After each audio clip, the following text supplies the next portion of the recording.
Shields up, Iron Breakers. Rurikhan here coming at you with another video, and today we're going to be talking about The Legend of Zelda Tears of the Kingdom.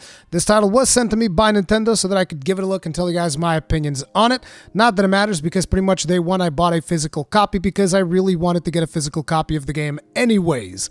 But I'm recording the video shortly after the latest live stream that I did here in the channel for Tears of the Kingdom, which was the live stream where I kind of like wrapped up all of the content that I really wanted to do.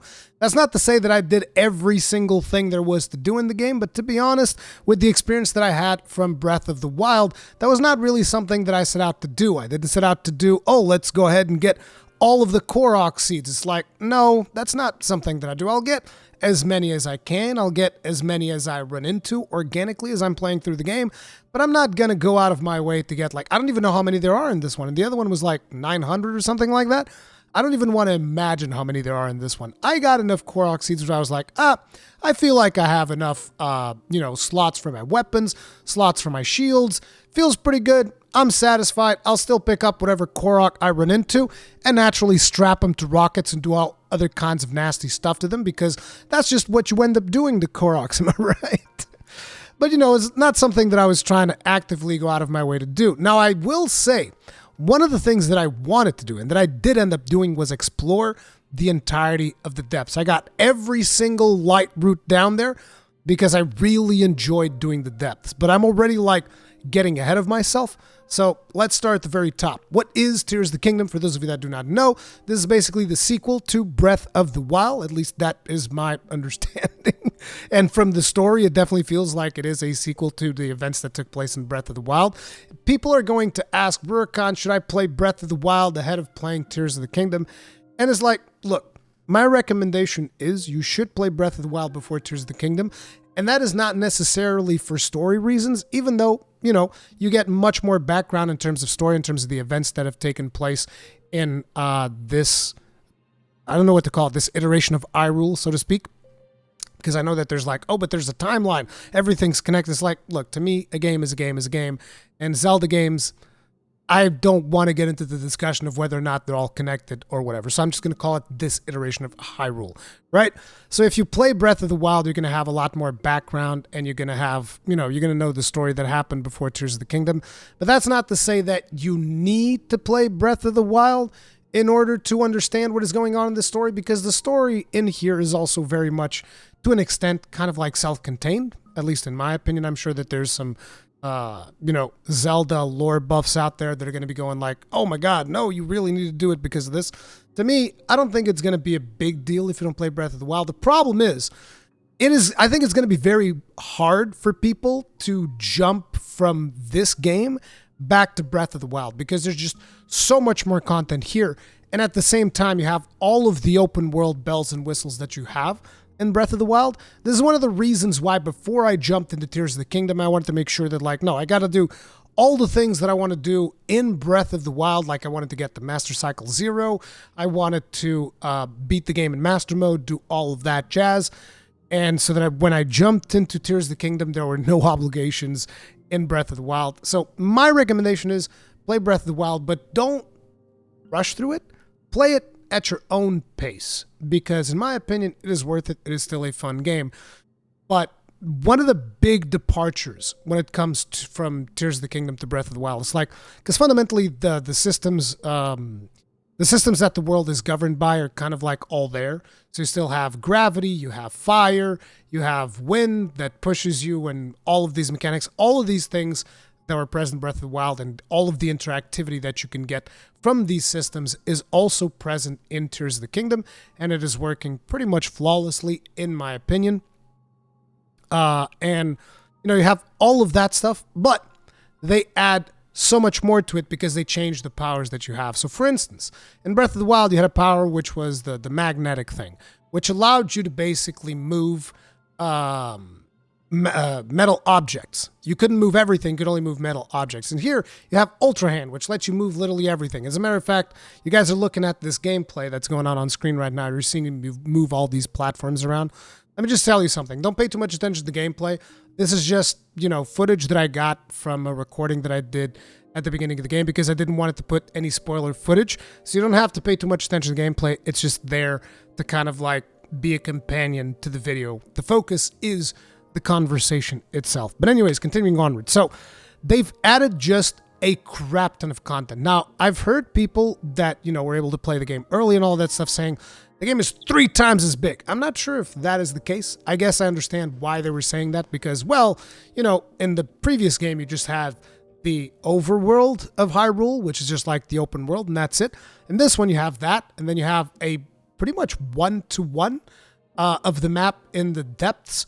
So you get all of Hyrule, but like an underground version of it. And then you have the Sky Islands. Now, the Sky Islands don't take up as much real estate as the main map, so that's why I wouldn't say it's 3 times bigger. I will say it is significantly bigger. It's got more shrines. The temples themselves are bigger than the divine beasts, which is a big complaint that a lot of people have. But also, let me tell you, while they are bigger, like the dungeons, what they've called, they call them temples here. While they are bigger than the divine beasts, they're not like giga huge. Now, I don't know what dungeons used to be. The first Zelda that I ever played was Twilight Princess, and I don't remember most of it because this was all the way back in like 2007.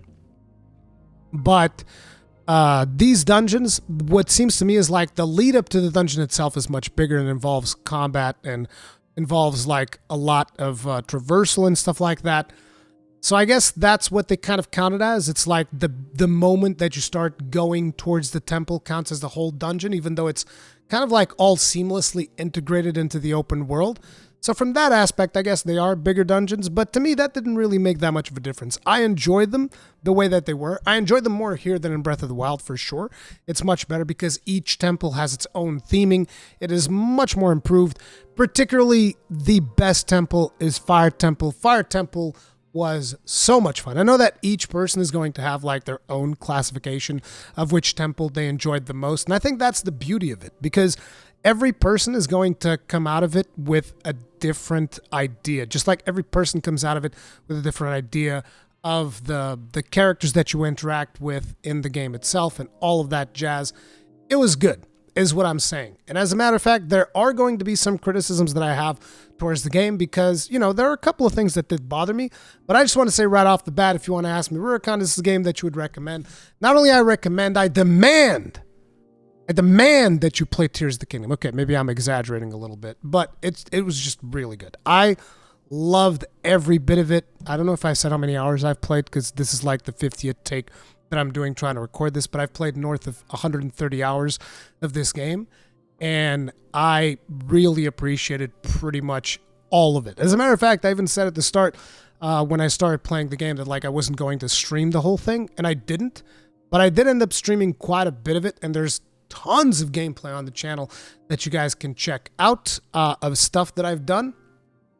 And, there was that crowd initially when they saw some of the first screenshots and whatnot, and when they saw some of the first trailers that were saying like, oh my God, this is just $70 DLC.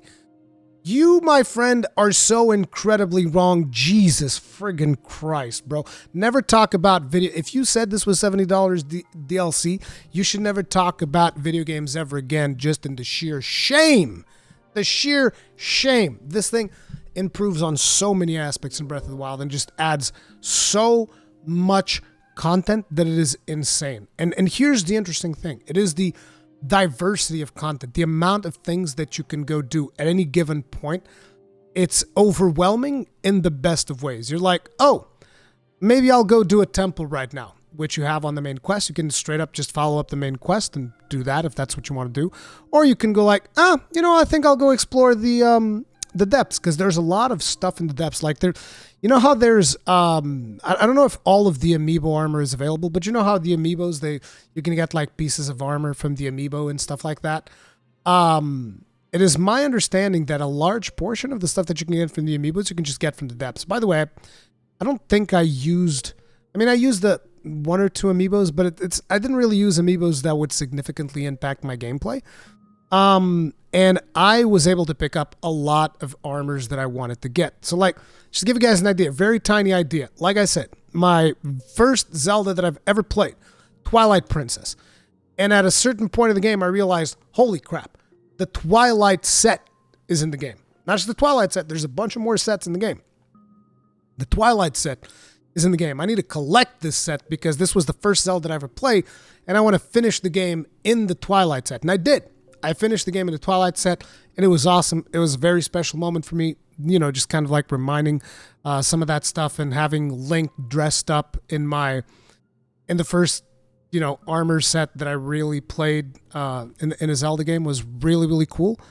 But yeah, there's just like tons and tons of stuff for you to collect in the depths. That's something you're interested in. If you're not interested in, that's fine. Just follow up on the main quest or go do shrines. You know, shrines is another thing. And the really cool thing about shrines this time around is that the puzzles are not nearly as strict as they were in Breath of the Wild. There's tons of solutions. There's ways where you can even just basically cheese the way that you do the shrines.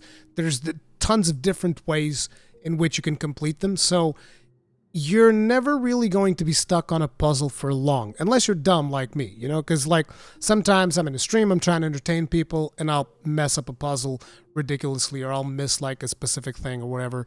But overall, you don't expect to be stuck in puzzles very often, because usually it's fairly simple and it has multiple solutions with all the different powers that you have available to you.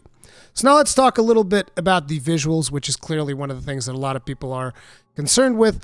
I think that in terms of art style, perfect. Beautiful game. Beautiful game. Art style, heart carries it. I think the game looks absolutely gorgeous.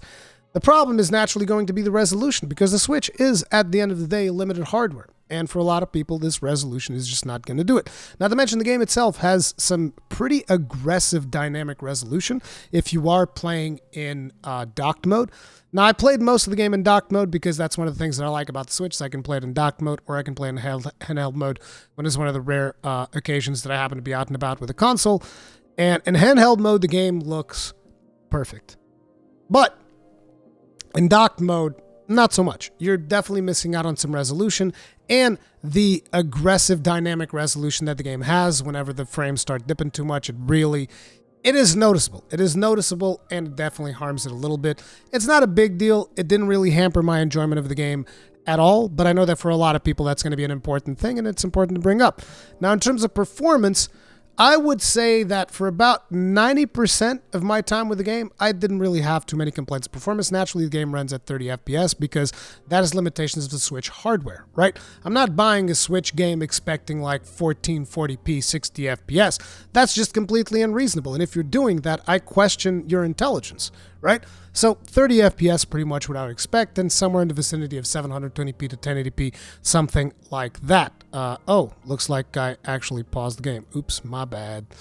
But as I was saying, so in terms of visuals, to me, didn't bother me. I thought the visuals looked good, but I know that it's going to bother some people. In terms of performance, 90% of the time, fine, no issues, but I would say about 10% of certain locations are definitely problematic, to the point where it affected my gameplay. Now, I know that a lot of people are going to say, oh, that seems like skill issue, but I disagree. I definitely think that there were a lot of situations where I was struggling, and the frame rate was a serious impediment to gameplay. I mean, I say a lot of situations, like I said, about 10%. 10% of, like, there's some specific zones where it's just like, it gets really busy and really messy. And if you start doing like a crazy Zonai build, which we'll talk more about those, if you start doing like a crazy Zonai build, then things can get really crazy really fast. And that is like one of the biggest frustrations that I have, is the fact that they really have to limit the Zonite stuff, because otherwise, you know, the game's going to pretty much explode, or your Switch is going to melt. One of those two things is going to happen. So let me tell you about these Zonite things that I'm talking about here. So one of the biggest features that they've added, I mean, I think probably the biggest feature, no, the biggest feature might be the depths. I don't know. They've added so much really cool stuff that it kind of makes it hard to get like that one defining thing, right? But one of the big things that they've put into the game is the fuse mechanic, which you see in one of the trailers where you see the developer. As a matter of fact, you can see my character right now. He's got a big stick, and I fuse the rock at the end of it, and it becomes kind of like a hammer, right? So when it comes to this fuse mechanic, the cool thing is that you can fuse a whole bunch of stuff together. And as you advance through the game, you're going to start unlocking Zonai devices. And these devices are basically parts that you can put together to build things. And when I say build things, I'm talking, if you can think about it, you can probably do it with the limited pieces that you have available to you. Like you'll see that some people will build mechs. I've built a tank personally because I thought that was pretty cool. So to give you an idea, how did I build a tank? So there's a part that's a little head, and the head just kind of like constantly tracks enemies. You're like, well, that's not very useful. That's right. By itself, it's not particularly useful, but you put that part in there, and it's constantly looking for enemies. It's a little cylinder that like rotates. Like think of it like the Rook here, right? It'll have an eye in front, and basically if there's an enemy over here, it'll be like, ah! If the enemy moves, it'll track the enemy. So what you can do is you can then grab and you can put a cannon on top of that. Like let's say this screwdriver that I have here is a cannon. So you put a cannon on top of it, and what it's going to do is whenever it tracks an enemy, it'll automatically trigger anything that's glued to it to fire. So basically, you'll be running around, this thing will be scanning, and then it'll see an enemy, it'll go like, just start firing nonstop, right? So you can do some really cool things with this. Now, this also uses a different upgrade system, so you know how in Breath of the Wild you have hearts and stamina, and here you have hearts, stamina, and batteries. Batteries is what powers these devices, and you can do some really complex things with it.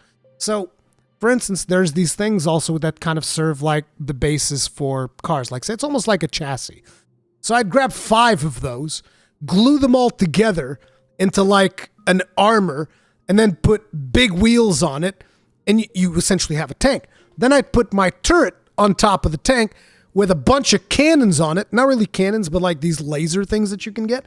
And it will just start shooting. Like if you want to see a good example, you can watch like one of my streams, on one of the thumbnails, you'll see that there's like a tank looking thing with a tower. You can watch that one. Or if you've already finished the game, you can actually go watch the fight before the final boss, where I'm basically just running around with my tank mowing everything down. And it's glorious. Okay? And these things are beautiful. I love them. I love building them. I love doing all of these crazy constructions with them. The problem is, like I say, they're very limited. And one of the biggest complaints that I have is, let's say, I gather together all of these resources to build this really cool tank. If you save the game and then reload, poof, it's gone. Now, you can save it in this other power that you get, which is the auto build power, that basically will then let you reconstruct the thing, but it's going to spend resources and all of this stuff. And, it basically forces you to farm more and grind more, which I guess it's not really a big deal because a lot of these pieces are kind of like easy to come by to begin with. But it's just one of those things that like, why can't it just be there? Why? There's already so many things that you got to farm in the game. Why do I have to keep farming these Zonai charges and then go to these gacha machines? Because there's some machines in the game that work like, those little balls when you were a kid that you'd put a coin, you rotate it, and then a ball would come out with a random toy. It's kind of the same thing, but the random toys are Zonai devices. Now, it's not as random as I'm making it seem right now, because each of these balls, there's a bunch of them throughout the whole game, and all of them will give you like 4 different parts. So those parts are random, but it's 4 parts from a pool of like, 30. It's probably more than 30. I'm just going to throw that number out there. But, so you can kind of like pick and choose your luck. It's not super gacha. But, I just wish that there was a little bit more permanence to the Zonai devices, and that would make me really happy. And as a matter of fact, if there was a little bit more permanence to it, you could make it harder to get. You could make them harder to get, and therefore unlocking them would be like this big achievement. And then you'd, instead of just like constantly having to reconstruct them, you'd have like your builds that you'd make and all of this stuff. But having said that, I still had a blast with the system. I just wish there was a little bit more permanence to it. It's not really a big complaint or anything like that, but it's just something that I wish was a thing. The other thing is the limitations of that system. Like I said, I love the build system. I think it's really fun. The problem is also, because that build system is so incredibly powerful, the way that Nintendo dealt with certain bosses, you know, they didn't want certain bosses to just be able to be cheesed using that. They're like, well, we're going to make the bosses roar and they'll just destroy everything. And I was like, wouldn't it be cooler if it was a little bit more balanced and then you could play around with the system so much more? Because, like, to give you guys an idea, in one of the streams, a lot of people were telling me, oh, you got to go do this thing in the depths. And I was like, fine, I'll go to the depths and I'll do the thing. And it was like this really big boss fight that was there. And my idea was like, oh, I'm going to get this crazy Zonai device to go ahead and defeat the boss. And it would take away about 30% of the boss's health. Boss would roar, Zonai device disappears. And I was like, I don't know. I just think that there's even more potential to this system than what we have. You can do some really complex things, and I think the system is just sheer creativity. And I know that for a lot of players, they don't want to be crafting and building things. Me, I spent hours doing it. Like, of those 130 hours, I'd wager probably at least 5 of those was just me messing around, building all kinds of different things. And what you're seeing on the gameplay right now, this is actually a super simple thing. Like, you don't understand the type of things that we were building, okay? If you were to see my tank was a work of art. It was a thing of beauty. I did a turret to fight this boss. That, like, to give you guys an idea, right? So there's this head that shoots lasers. And then there's wheels. You can basically turn a wheel sideways so that it will rotate when you activate it. And you put lasers on the wheel. And you basically get a laser rotating death wheel. That's what you get. And it's just tremendously fun. It's just sheer creativity. It is beautiful. Now, naturally, as I mentioned previously, while you're not probably going to be stuck in puzzles. There's still going to be a lot of puzzles. There's going to be puzzles in the depths, puzzles in the temples, puzzles in the Sky Islands. So I also want to make sure that people understand there's a lot of experimentation with this Zonai device system. There's a lot of experimentation with the crazy things that you can do. There's also a ton of combat, which we're going to get into a little bit more.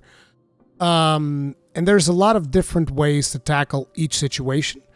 But you're not going to be doing just one thing, if that makes sense. You are going to be expected to do shrines, upgrade your hearts, upgrade your stamina, do combat from time to time, do the temples, you're expected to participate a little bit in, at least a little bit in every single activity of the game. Is it possible to finish the game without, upgrading and do? Of course it is. But for most players, that's not really going to be something that they're going to want to do. And the final stretch of the game is going to be considerably harder if you don't engage with all of the other content. So for challenge runs, that can be fun. And we don't even have Master Mode yet, which I'm very curious to see what they're going to be doing with that. Now, in terms of story, I have to say, my opinion, the story of this one leagues above Breath of the Wild. Like I said, it's late. I might be a little bit rambling. I might have already mentioned this. I think that this one is way better than the story in Breath of the Wild. I really enjoyed it. I enjoyed the way that you collect the memories a whole lot more than the way that you did in Breath of the Wild. Because in Breath of the Wild, they're like, oh, here's like a vague picture of a location. And usually you'll find like a landmark and then you'll find the picture. There was one picture that I wasn't able to find. It was the very last one of them. I wasn't able to find the very last picture in Breath of the Wild. This one is very different. The way in which you find the locations is much more specific. Even the fairies, which is the way in which you upgrade armor and all of that stuff, the way in which you find them is also much easier, and it's much, it's just much better built into the game, in my opinion, rather than you just, oh, I randomly ran into something. And you can consider it, maybe it's a little bit more guided in a way, but at the same time, there's a limit to how much I think you should have to discover by yourself. As a matter of fact, there's even like 2 things that I asked my chat help with to find. One of those was the pants of Twilight, because I couldn't find them. I had the cap, I had the chest, no pants. I needed some pants, okay? I was not about to fight the final boss in boxer shorts. Actually, it's not shorts. I think Link wears briefs. But you know what I'm saying, okay? I needed my Twilight pants. So yeah, it was that, and it was like one light route that I couldn't find the way to go, because some of the stuff they hid in this game is downright devilish, okay? I don't even want to think what they've done with the Korok seeds. It's completely insanity, right? But overall, the whole experience I would highly recommend. Now, in terms of combat, the combat really doesn't change much. Personally, I don't really like using two-handers, which is what you're seeing right here. But sword and board, I love using sword and board, ton of fun. One of the things that I ended up doing in this one a whole lot was using the Zonai weapons, because if you use like the Zonai, I'm gonna call them shafts, but it's like the haft, is that what you call it? The handle, the Zonai handles, and you fuse them with Zonai parts. They have like this synergy thing. So most of the time I would actually be using Zonai weaponry as opposed to traditional weaponry. And I really enjoyed finding like different combinations. For a while, I even did the gun lens thing that I wanted to do. But, you know, they did the same thing that Capcom does. The scaling sucks. The scaling on cannon damage sucks. And I was like, why? It's the curse of the gun lens. That's why. But, you know, the complexity of the combat is actually in these Zonai devices, because what ends up happening this time around with the fuse mechanic, you can fuse stuff to your shields, and that is how people can get really creative, because you can, like, for instance, you can fuse a cart to your shield and you basically make yourself a skateboard. And you can skate throughout the world. And there's even like a special animation for a skate attack that you can do on enemies. You can put rockets on shields, and those can propel you both upwards and forwards. So there's a lot of complexity there interacting with Zonai devices. But besides that, you have your usual, you know, dodge, flurry, rush, parry, all of that usual stuff that you would get in the Zelda combat system, which, you know, from the conversations that I've had with Cowboy and other people that are not big fans of the game, this is something that they complain about. They're like, oh, this is why, you know, I don't like it. I don't like the combat or whatever. I think that the combat still has quite a bit of depth to it. You know, learning when to flurry rush, learning when to parry, learning how to properly use two-handed weapons. The one complaint that I have about combat, though, and there is one, there has to be one, and this is a complaint that I have all the way back from Breath of the Wild as well. Bow is broken, overpowered. More so in Tears of the Kingdom. And I don't know if this is something that people talk about, because usually I don't see that many reviews, but I think that bow is way too powerful and it's very unreasonable. And some of you are going to be, well, what the hell are you talking about? Well, in Zelda, if you get a little bit of airtime and you draw your bow midair, you go into slow motion. Now, when you're in slow motion, if you're within decent proximity of an enemy, landing a headshot is the easiest thing in the world. Okay, because the controls are actually really good, and you get motion aiming, which is something that I think is really, really good. I love motion aiming. I'm a motion aiming advocate until the end of days, but because of the motion aiming and the slow motion, landing headshots is like that. And if you upgrade your stamina a decent chunk, you can stay in the air a really long time. A really long time. And then certain bows will fire like triple shots. As a matter of fact, I found a bow that fired 5 shots. 5. Now imagine that the bow shot attack is already what I consider to be probably one of the best attacks in the game, especially if you land it in slow motion, in a headshot, and then you times that by 5. And then, if you want to get really creative with it, the fuse mechanic now also applies to arrows. So you can fuse bombs to arrows. So it's 5 headshots, extra damage with bombs. And that's how I completely obliterated the final boss. Like, the final boss didn't even stand a chance. Because, like, here's what I did. I put rockets on my shield, which lets me propel myself upwards. So when the fight started, propel myself upwards, boss can't get to me.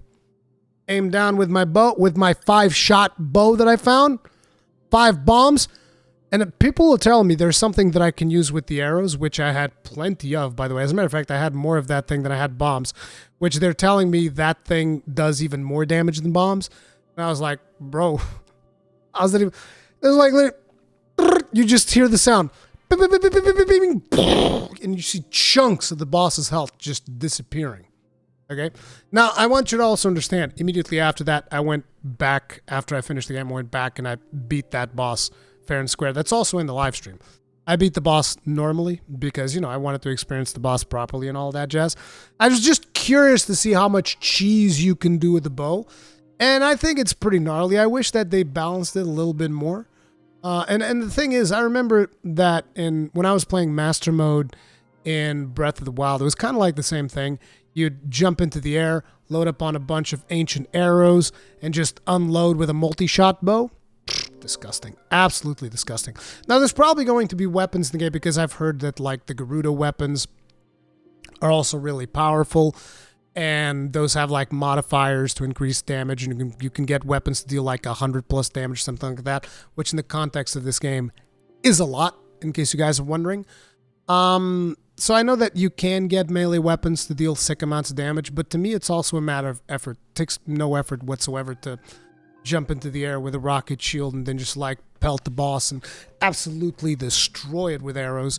And I wish there was a little bit more balance in that way, but it's not a big deal. It's a single player game, like I said. It doesn't bother me too much, but it's just one of the things that, you come from Monster Hunter where bowguns are overpowered, heavy bowguns are overpowered, bows are overpowered, and you jump into Zelda, and guess what? Bows are overpowered too. And tomorrow I'm jumping into Diablo 4, and guess what? Most likely, ranged class is going to be overpowered. It's like, can we get some from melee? And again, I'm not saying that melee is not powerful. It is. I'm just saying in terms of like effort and all of that. It's just a little bit of criticism that I have with that. Another thing that I have for criticism would be, look, Nintendo. The controls for the sages, which a lot of you guys don't know what they are. How am I going to explain this? Look, at some points, you'll have companions with you. And those companions have abilities. And those abilities are necessary to do things. And the way in which you control those abilities is you physically run up to the companion and you press A. Now, this is such a massive problem when it comes to the control scheme of this game because A is also the button that you use to pick up things from the ground. One of your companions, his ability is a gust of wind. Now, if you know anything about this particular brand of Zelda games, is that gusts of wind push everything, including loot. So you kill an enemy, you run up to where the loot dropped, you mash A to pick up everything, in comes your companion, you interact with him because you're mashing A, whoosh, he throws wind, and away goes your loot. It's gone. Poof, disappeared. Now, this is not even one of the worst parts because, whatever, every now and then loot is gone. There are much more complex interactions that you will have to do with some of the companions that you have. And having to go look for them in the middle of a battle sometimes because you need a specific interaction, that can be annoying. Pressing the wrong companion if you have more than one of them around you and you activate their ability instead of the ability that you wanted, that can be annoying. So, look, Sage controls, they suck. They're really bad. They're very, very bad, in my personal opinion. The best one is actually the wind one, because that one, at least, whenever you jump, he kind of like instantly shows up behind you and it makes it very easy to use. But most of the other ones are very problematic to use. And I really feel like there are other options that you can do with the controller in order to be able to enable players to use the Sage's powers more efficiently and without having to look for a specific Sage in order to, oh, damn it, is he over there? Is he over there? Hey, Sage number 1, I need you. It's like, that's something that they really should work on. And while we're on the topic of controls should be more customizable. Like, there's only one option to swap between the functionality of A and B, so that you would run an A or something like that, and you use B to pick up items. And I think that that's about it. And it's like, we could use a little bit more customization of controls in the game, personally. I struggle with the controls a lot, particularly when it comes to the Sage controls. But, those are like my biggest complaints. Because besides that, it's like, this game is so far one of the best that came out of this year, like by far, and it's not even, I think it's not even close. I need to like think back because like right now I'm straight off of a 7-hour stream. My mind's not even working right, but this game is friggin' amazing. I cannot recommend it enough. I think that if you enjoy these types of games, you're probably going to love this. If you enjoy a little bit of sandbox, open world, it's fantastic. I know that a lot of people are going to complain about the weapons breaking, and it is still a problem in this game.